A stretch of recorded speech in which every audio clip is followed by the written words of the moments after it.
Dear student, उजाला academy में आपका स्वागत है। आज के इस वीडियो में हम बात करेंगे सीटेट में पूछे जाने वाले साइंस के बहुत ही इंपॉर्टेंट क्वेश्चन पर। जितने भी क्वेश्चन इस वीडियो में मैंने सेलेक्ट किया है वो बहुत ही इंपॉर्टेंट है, क्योंकि कई बार एग्जाम में पूछे गए क्वेश्चन है। तो इस वीडियो को एंड तक जरूर देखिएगा।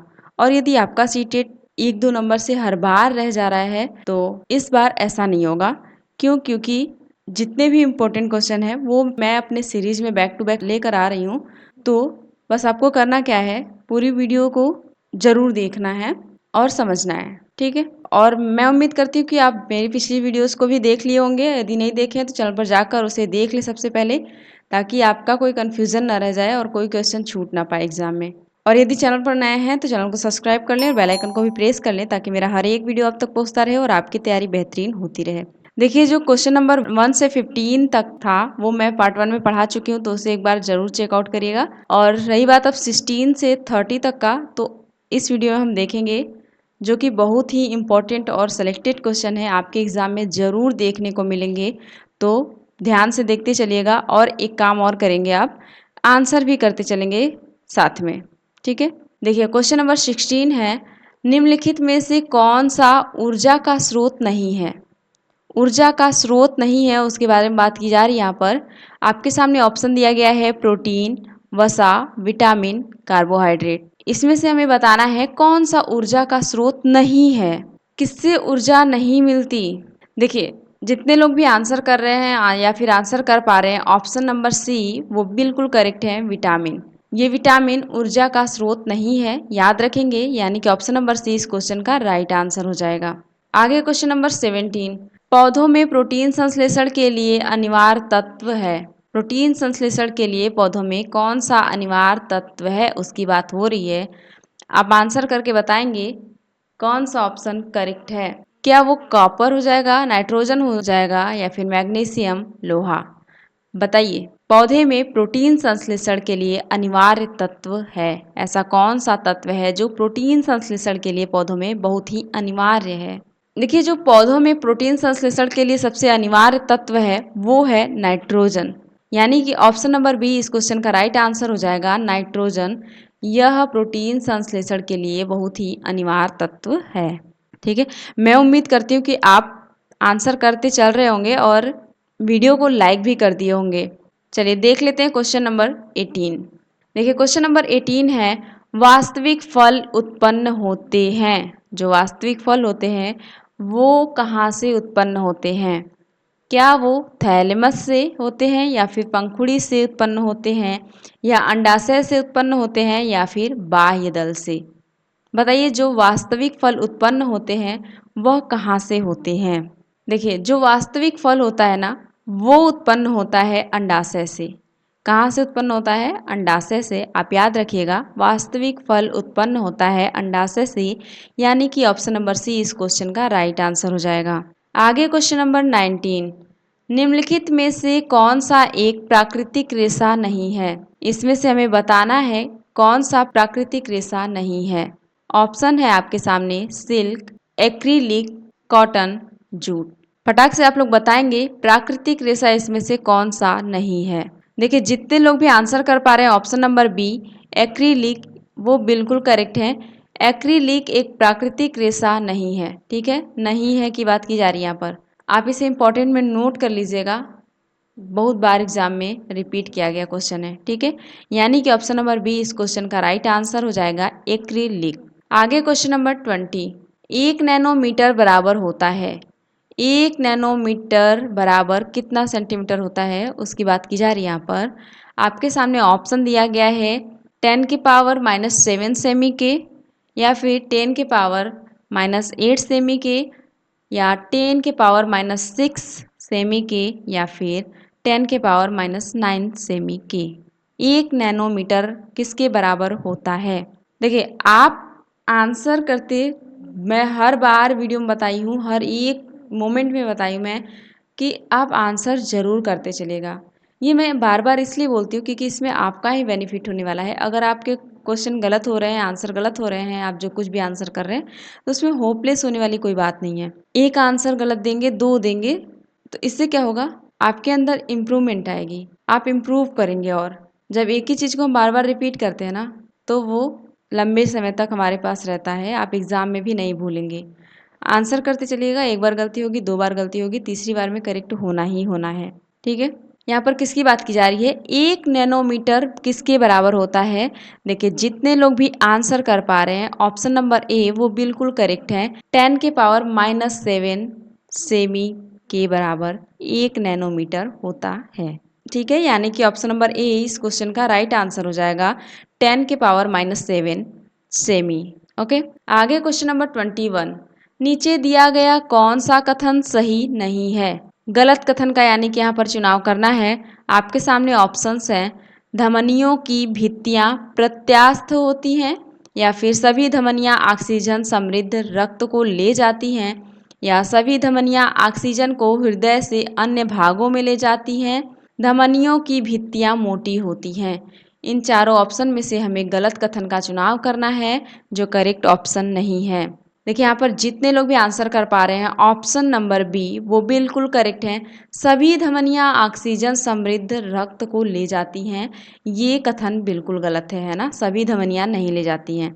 यानी कि ऑप्शन नंबर बी इस क्वेश्चन का राइट आंसर हो जाएगा, सभी धमनियाँ ऑक्सीजन समृद्ध रक्त को ले जाती हैं, ये कथन गलत है, ठीक है।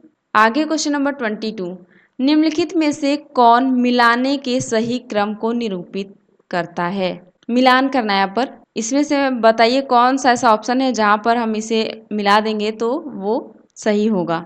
इसका आंसर आप लोग देंगे, बताइए क्या हो जाएगा करेक्ट आंसर। लैक्टिक एसिड किस में पाया जाता है, एसिटिक अम्ल किस में पाया जाता है, आर्सेलिक अम्ल किस में पाया जाता है, एस्कॉर्बिक अम्ल किस में पाया जाता है। बगल में आंसर दिया है, मैच कराना है, मिलान करना है, देन आंसर बताना है। देखिए हम बता रहे हैं आपको, सबसे पहले आप मिलान कर लेंगे। एसिटिक एसिड किस में पाया जाता है, सिरका में, ठीक। और लैक्टिक अम्ल लैक्टिक एसिड दही में पाया जाता है, ठीक है। आर्सेलिक अम्ल पाया जाता है पालक में, ठीक। और एस्कॉर्बिक एसिड पाया जाता है नींबू वंश फल में। अब आप ऐसा ऑप्शन देखिए जिसमें ए का फोर्थ लगा हो। देखिए यहाँ भी ए का फोर्थ नहीं है, गलत हो जाएगा, यहाँ भी नहीं है, यहाँ भी नहीं है, यहाँ आपको देखने को मिल गया, यानी कि यही वाला ऑप्शन करेक्ट हो जाएगा, ऑप्शन नंबर डी। देखिए यहाँ पर ए का फोर्थ दिया है, बिल्कुल करेक्ट। बी का फर्स्ट दिया है, बिल्कुल करेक्ट है ना। सी का सेकेंड दिया है, बिल्कुल सही है। डी का थर्ड वाला दिया है आंसर, बिल्कुल सही है, ठीक है। ऐसे आप मैच करा के आंसर देंगे, जिससे देखिए थोड़ी सी भी गलती नहीं करनी है। आप थोड़ी सी लापरवाही करेंगे, अगर 1-2 नंबर से सीटेड रह जाएगा ना, बहुत पछतावा होता है, ठीक है। तो आप ऐसी गलती नहीं करेंगे, जल्दीबाजी नहीं करनी है, पहले आप मिलान करेंगे देन आंसर देंगे। अब ऐसे खोजना नहीं होगा, अगर आप देख लिए कि पहला का चौथा ऑप्शन होगा, तो इसमें देखिए यहाँ पर भी नहीं है, यहाँ पर भी नहीं है, यहाँ पर भी नहीं है, ऑप्शन नंबर डी में मिला है, उसको टिक कर दीजिए, बिल्कुल करेक्ट हो जाएगा। यानी कि ऑप्शन नंबर डी इस क्वेश्चन का राइट आंसर हो जाएगा। चलिए देख लेते हैं क्वेश्चन नंबर 23। देखिए क्वेश्चन नंबर 23 है, निम्नलिखित में से कौन सा अन्य से भिन्न है। अन्य से भिन्न है, ऐसा कौन सा ऑप्शन है इसमें, क्या वो संरक्षण है, वनोन्मूलन है, मरुस्थलीकरण, मरुस्थलीकरण।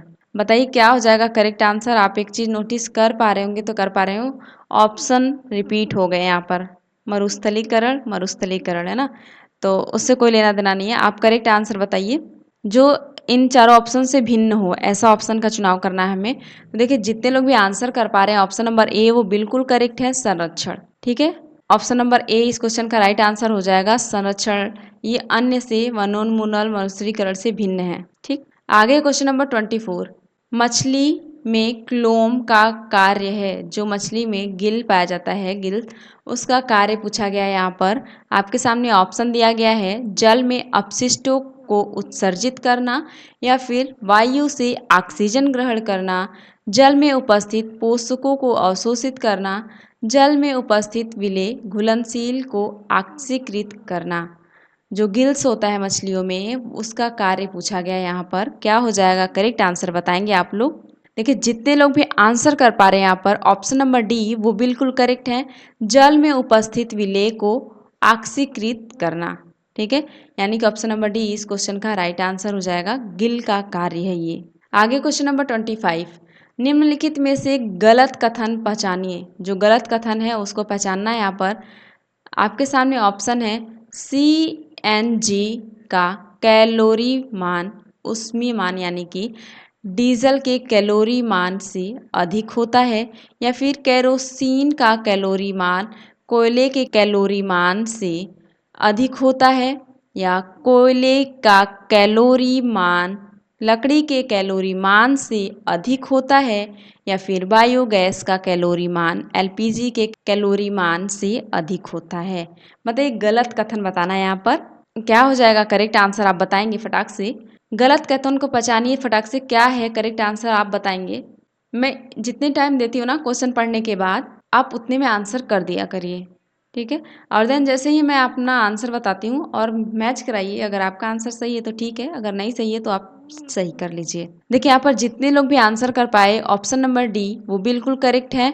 बायोगैस का कैलोरी मान LPG के कैलोरी मान से अधिक होता है, ये कथन यहाँ पर गलत हो जाएगा। ऐसा कुछ नहीं होता है, ठीक है। जो बायोगैस का कैलोरी मान होता है वो LPG के कैलोरी मान से अधिक नहीं होता है, यहाँ पर लिखा है अधिक होता है, इसलिए यही कथन सही हो जाएगा। यानी कि ऑप्शन नंबर डी इस क्वेश्चन का राइट आंसर हो जाएगा। बाकी option number A, B, C ये बिल्कुल सही ऑप्शंस हैं। तो जो सही ऑप्शन हैं उनको भी आप नोट करेंगे, देखेंगे, है ना। आपसे एग्जाम में करेक्ट वाला ऑप्शन पूछा जा सकता है, तो उसके लिए भी प्रिपेयर रहिएगा। देखिए आगे क्वेश्चन नंबर 26, निम्नलिखित में से मुक्त अंत वाले प्रश्न को पहचानिए जिसका अंत ही ना हो, जिसके आंसर एक ना हो, हजार हो, ऐसे क्वेश्चन की बात की जा रही है यहाँ पर। उसको पहचानना है। ऑप्शन देखिए दिया गया है, अगर हमारे शरीर की मांसपेशियां ना हो तो हमें किन समस्याओं का सामना करना होगा। क्या ये क्वेश्चन है मुक्त अंत वाला, या फिर गुलाब के पौधे, आम के पेड़ और तुलसी के तने में क्या अंतर है, क्या ये है, या फिर सांप और घोंघे की गति शैली में बहुत अंतर होता है, ऐसा क्यों है। विभिन्न जड़ों का अवलोकन कीजिए और उनकी विशेषताएं लिखिए। मुक्त अंत वाले प्रश्न का पहचान करना है। ऑप्शन दिया गया है आपके सामने, केवल पहला है या फिर केवल थर्ड है, एक और थर्ड दोनों है, दूसरा और चौथा दोनों है। बताइए क्या हो जाएगा करेक्ट आंसर। मुक्त अंत, जिसका कोई अंत ही ना हो, उसके आंसर एक ना हो, हजार हो, है ना। ऐसे नहीं होता ऑप्शनल, जैसे हम अभी पढ़ा रहे हैं आपको, तो ये मुक्त अंत वाला प्रश्न नहीं है। कोई क्वेश्चन हो उसके चार ऑप्शन हो, वो मुक्त अंत वाले नहीं होते। आप यानी कि अभी मैं उम्मीद करती हूँ कि आप समझ गए होंगे। यानी कि ऐसा कोई क्वेश्चन हो जिसके आंसर एक नहीं हजार बने, आपके जुबान से कुछ और आंसर हो, दूसरों की जुबान से कुछ और आंसर हो, रटी रटाई नहीं कि हाँ ऐसे क्वेश्चन पूछा, फटाक से ऑप्शन दिया है उसमें से हम देख लिए ना, ऐसा क्वेश्चन नहीं। तो मैं उम्मीद करती हूँ कि इसका आंसर आप कर चुके होंगे, बता दिए होंगे। जितने लोग भी यहाँ पर ऑप्शन नंबर A को सही किए हैं वो बिल्कुल सही हैं। केवल पहला वाला जो क्वेश्चन पूछा गया है वो मुक्त अंत वाला प्रश्न है। अगर हमारे शरीर में मांसपेशियां न हो तो हमें किन समस्याओं का सामना करना होगा। अब इसका आंसर अलग अलग लोगों द्वारा अलग अलग मिलेगा, यानी कि ये क्वेश्चन मुक्त अंत वाला है। ठीक, मैं उम्मीद करती हूँ कि आपको समझ में आ गया होगा। इसका मतलब है इस क्वेश्चन का राइट आंसर है ऑप्शन नंबर A। ऐसे मुक्त अंत वाले प्रश्न पूछे जाते हैं आपसे एग्जाम में, तो घबराइएगा मत, बस समझ लीजिए अभी कि जिसके आप आंसर बहुत निकलें, कोई एक सटीक आंसर ना हो, ऐसे अगर क्वेश्चन बन रहे हैं तो मुक्त अंत वाले प्रश्न हैं। आगे क्वेश्चन नंबर 27, कभी कभी शिक्षार्थियों को विज्ञान संबंधी अवधारणाओं से जुड़ी वैकल्पिक अवधारणा होती है, विज्ञान शिक्षक को क्या करना चाहिए। अगर बच्चों के अंदर विज्ञान से संबंधित अवधारणा जो है उससे जुड़ी हुई कुछ वैकल्पिक अवधारणा है, तो एक विज्ञान शिक्षक को उस स्थिति में क्या करना चाहिए। आपके सामने ऑप्शन दिया गया है, उनके विचारों की उपेक्षा करें, क्या ऐसा करना चाहिए, या फिर विभिन्न गतिविधियों के माध्यम से अपने विचारों पर पुनः विचार करने में शिक्षार्थियों की मदद करें, या फिर अवैज्ञानिक विचारों के लिए शिक्षार्थियों को डांटें। देखिए डांटने वाली बात कहीं भी आ जाए तो उसे ऐसे ही काट दीजिएगा, ये ऑप्शन कभी नहीं हो सकता है ना। शिक्षार्थियों को बताएं कि उनके विचार गलत हैं और उन्हें सही विचार पढ़ाएं। बच्चों को डीमोटिवेट कभी नहीं करना है, गलत है क्वेश्चन, गलत है ये वो कभी नहीं बोलना है ना। ऐसे ऑप्शन के साथ आप कभी नहीं जाएंगे। बच्चों को हम हेल्प करेंगे, मदद करेंगे, उन्हें एक्टिविटी करके सिखाएंगे, कैसे भी करके सिखाएंगे पर सिखाएंगे। ठीक, यानी कि अगर आप एक विज्ञान टीचर है तो उनकी जो विज्ञान से संबंधित अवधारणा है वैकल्पिक, उसके लिए आपको एक टीचर होने के नाते आपका फ़र्ज बनता है कि विभिन्न गतिविधियों के माध्यम से अपने विचारों पर पुनः विचार करने में शिक्षार्थियों की मदद करें। यानी कि ऑप्शन नंबर बी इस क्वेश्चन का राइट आंसर हो जाएगा। जब शिक्षार्थियों को विज्ञान संबंधी अवधारणाओं से जुड़ी वैकल्पिक अवधारणा होती है, तो इस स्थिति में विज्ञान शिक्षक को करना चाहिए कि विभिन्न गतिविधियां हैं उसके माध्यम से अपने विचार पर पुनः विचार करने में शिक्षार्थियों की मदद करनी चाहिए। हमेशा बच्चों की हेल्प करनी है ना, उनको बाहरी दुनिया से रिलेट करके पढ़ाना है। ये सब ऑप्शन के साथ आप जाएंगे, आपका आंसर बिल्कुल करेक्ट हो जाएगा। देखिए जो छोटे छोटे मैं टिक्स बता रही हूँ ना, टिप्स बता रही हूँ, ट्रिक बता रही हूँ कैसे सॉल्व करना है। कभी आप फंसते हैं किसी क्वेश्चन में एग्जाम में, तो इस ट्रिक से करिएगा, आपका आंसर बिल्कुल सही हो जाएगा। जो निगेटिव पॉइंट्स होंगे उनको देखते ही काट दीजिएगा, तो जो करेक्ट वाला आंसर होगा अपने आप निकल कर आ जाएगा। मैं उम्मीद करती हूँ कि समझ में आ गया होगा। तो चलिए देख लेते हैं क्वेश्चन नंबर 28। देखिए क्वेश्चन नंबर 28 है, निम्नलिखित आकलन युक्तियों में से कौन सी युक्ति विज्ञान कक्षा में शिक्षार्थियों की प्रायोगिक कौशल को आकलित करने के लिए सबसे अधिक उचित है। किसकी बात की जा रही है? इसमें से जो युक्तियां दी गई हैं इनमें से ऐसी कौन सी युक्ति है जो विज्ञान कक्षा में विद्यार्थियों की प्रायोगिक कौशलों को आकलित करने के लिए सबसे अधिक उचित है। आपके सामने ऑप्शन दिया गया है, जांच सूची, अवधारणा प्रतिचित्रण, कागज पेंसिल परीक्षा, प्रयोग अभिलेख। बताइए कौन सा हो जाएगा करेक्ट आंसर, जिसमें विद्यार्थियों का जो प्रायोगिक कौशल है उसको आकलित करना है। तो किस युक्ति को आप सबसे उचित मानेंगे कि जिसका यूज़ किया जाए? देखिए यहाँ पर जितने लोग भी आंसर कर पा रहे हैं ऑप्शन नंबर ए वो बिल्कुल करेक्ट है, जांच सूची यानी कि चेकलिस्ट। ऑप्शन नंबर ए इस क्वेश्चन का राइट आंसर हो जाएगा, जांच सूची या फिर चेकलिस्ट। यही है जिसके माध्यम से प्रायोगिक कौशल को आकलित किया जाता है। ठीक है, नोट कर लीजिएगा इसे आप कहीं ना कहीं। देखिए आगे क्वेश्चन नंबर 29, निम्न में से कौन सी उच्च प्राथमिक स्तर पर विज्ञान की सीखने सिखाने की प्रमुख अपेक्षा है। किसकी बात की जा रही है? उच्च प्राथमिक स्तर पर विज्ञान सीखने सिखाने की मुख्य अपेक्षा है। आपके सामने ऑप्शन है, प्रश्न और जांच पड़ताल कौशलों का अर्जन करना, साहित्यिक साक्षरता का निर्माण करना, विज्ञान और कला के अंतः संबंधों को समझना, प्रायोगिक परख परीक्षाओं के लिए शैक्षणिक श्रेष्ठता अर्जित करना। बताएंगे कौन सा है करेक्ट आंसर? उच्च प्राथमिक स्तर पर विज्ञान सीखने सिखाने का मुख्य उपेक्षा क्या है, मुख्य उद्देश्य क्या है? तो जितने लोग भी यहाँ पर आंसर कर पाए या फिर कर रहे हैं ऑप्शन नंबर ए वो बिल्कुल करेक्ट है, प्रश्न और जांच पड़ताल कौशलों का अर्जन करना। ठीक है, यानी कि ऑप्शन नंबर ए इस क्वेश्चन का राइट आंसर हो जाएगा। आगे क्वेश्चन नंबर 30 इस वीडियो का लास्ट क्वेश्चन है, कक्षा 6 में पदार्थों का पृथक्करण विषय सबसे अधिक प्रभावी ढंग से किस प्रकार पढ़ाया जा सकता है? जो पदार्थों का पृथक्करण विषय है उसको प्रभावी ढंग से पढ़ाना है तो किस प्रकार पढ़ाया जा सकता है? आपके सामने ऑप्शन दिया गया है, संबंधित संकल्पनाओं की गहन व्याख्या करके, या फिर शिक्षार्थियों द्वारा हस्त सिद्ध क्रियाकलापों को कराकर, या फिर अच्छा गृह कार्य कराकर, विभिन्न उपविषयों पर अधिक सामूहिक चर्चाएं आयोजित करके। सबसे प्रभावी ढंग की बात की जा रही है यहाँ पर। ठीक है, देखिए जितने लोग भी यहाँ पर आंसर कर पा रहे हैं ऑप्शन नंबर सी वो बिल्कुल करेक्ट है, अच्छा गृह कार्य करवाकर। यानी कि वो गृह कार्य नहीं जो डेली लिख के आओ वो वाला नहीं है, वो मत समझिएगा, वो तो निगेटिव हो जाएगा ना। ये पॉजिटिव आंसर है, क्योंकि जो पदार्थों का पृथक्करण पढ़ाना है ना ये बच्चे घर पे करेंगे अच्छे से तो बिल्कुल प्रभावी हो जाएगा। ये सबसे अधिक प्रभावी तरीका है ये, अगर बच्चा एक्टिव होगा तो। गहन व्याख्या कर लेंगे तो व्याख्या करने से ये चीज़ें नहीं होती हैं, हस्त सिद्ध क्रियाकलाप से भी कुछ नहीं होने वाला। वो समूह बहुत चर्चा करवा देंगे तो क्या हो जाएगा ना, ऐसा ऐसा विषय ही है पदार्थों का पृथक्करण। ठीक है, तो इसके लिए अच्छा गृह कार्य करवा कर पढ़ाया जा सकता है, प्रभावी तरीका हो सकता है ये। ठीक है, मैं उम्मीद करती हूँ कि आपको समझ में आ गया होगा, यानी कि इस क्वेश्चन का राइट आंसर है ऑप्शन नंबर सी, अच्छा गृह कार्य करवाकर। ठीक है दोस्तों, मैं उम्मीद करती हूँ कि आपको ये वीडियो अच्छा लगा होगा। यदि ये वीडियो अच्छा लगा है तो अपने दोस्तों के साथ शेयर कर दें और वीडियो को लाइक भी कर दें। और यदि चैनल पर नए हैं तो चैनल को सब्सक्राइब कर लें और बेल आइकन को भी प्रेस कर लें। और यदि आपने अभी तक मेरी पिछली वीडियोस को नहीं देखी तो चैनल पर जाकर देख लें ताकि आपकी तैयारी में कोई कमी ना रह जाए। और यदि आपको मेरी पिछली वीडियोस नहीं मिल रही है तो मेरे चैनल में जाइए, प्लेलिस्ट चेक करिएगा, उसमें सीटेट 2024 के नाम से प्लेलिस्ट है, उसमें जितनी भी पूरी वीडियो हैं उसमें मैं प्रीवियस ईयर के क्वेश्चन पेपर में जितने भी क्वेश्चन पूछे गए थे वो, बाकी कुछ इंपॉर्टेंट क्वेश्चन को ऐड करके वीडियो बनाए हो, तो सभी वीडियो बहुत ही इंपॉर्टेंट है, एक बार जरूर चेकआउट करिएगा। और जिस भी विषय में आपको सीटेट से रिलेटेड प्रॉब्लम हो, ना समझ में आ रहा हो, या फिर जिस भी सब्जेक्ट का क्वेश्चन इंपॉर्टेंट क्वेश्चन चाहिए, आप कमेंट करके हमें बताइएगा, मैं ज़रूर वीडियो लेकर आऊँगी। तो चलिए फिर मैं मिलती हूँ आपसे नेक्स्ट वीडियो में, तब तक के लिए टाटा बाय बाय।